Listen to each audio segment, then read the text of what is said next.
Ils pensaient que c'était un simple inconnu. Mais en quelques minutes, il leur a montré que les apparences sont les plus grands menteurs. Ce jour-là, dans un hangar privé ensoleillé, la vérité allait exploser, et personne n'en sortirait indemne.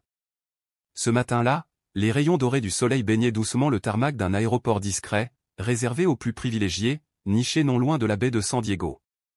Le bitume brillait comme du verre poli, les jets dormaient immobiles, élégants et arrogants, sur leur ligne parfaite. Tout semblait orchestré avec une précision militaire. Chaque membre du personnel connaissait son rôle.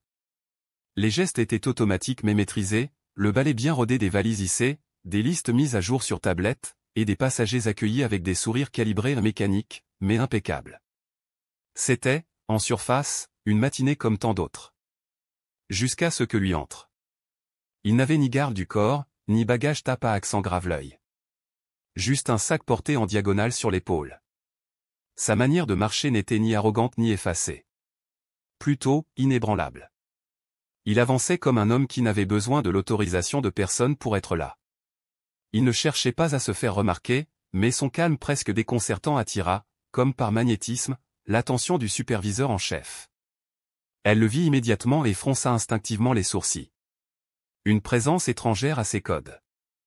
D'un ton sec, elle lança, couvrant sans effort les grondements lointains des moteurs. « Monsieur, vous n'avez rien à faire ici. Où pensez-vous aller ?»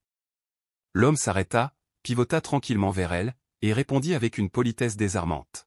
« J'ai un vol prévu ce matin.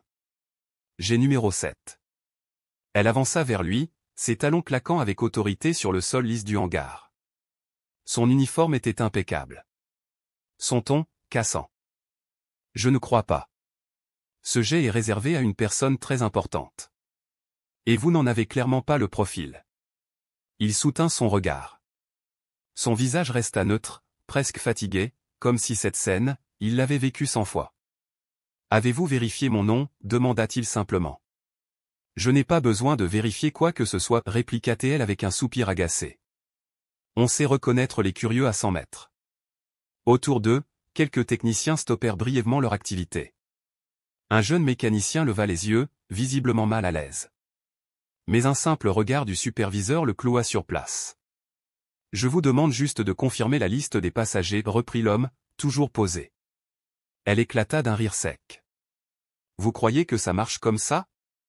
Que n'importe qui peut débarquer et se dire passager d'un jet de plusieurs millions. Sortez avant que je n'appelle la sécurité. Je ne veux pas d'histoire, répondit-il doucement. Je vous demande juste d'agir en professionnel. Mais son calme l'agaçait davantage. Elle fit un signe. Un agent de sécurité s'approcha. Cet homme trouble l'ordre. Il n'a rien à faire ici. Le garde, costaud et méfiant, s'arrêta à quelques pas. Son regard naviguait entre les deux. Monsieur, puis-je voir votre carte d'identité? Est-ce que vous demandez ça à tous les passagers ou seulement à ceux qui ont la peau foncée? Le silence fut immédiat. Il frappa fort, tranchant. Le garde recula d'un pas, troublé. Oh, ne commencez pas avec ça, souffla la superviseure. Ce n'est pas une question de race. C'est une question de protocole. Ah bon, rétorqua-t-il. Depuis quand les jugements hâtifs font-ils partie du protocole? La tension monta. Les passagers présents sortirent leur téléphone.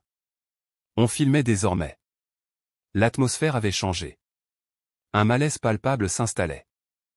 Appelez qui vous voulez, lança-t-elle avec un sourire moqueur. TikTok? Un avocat?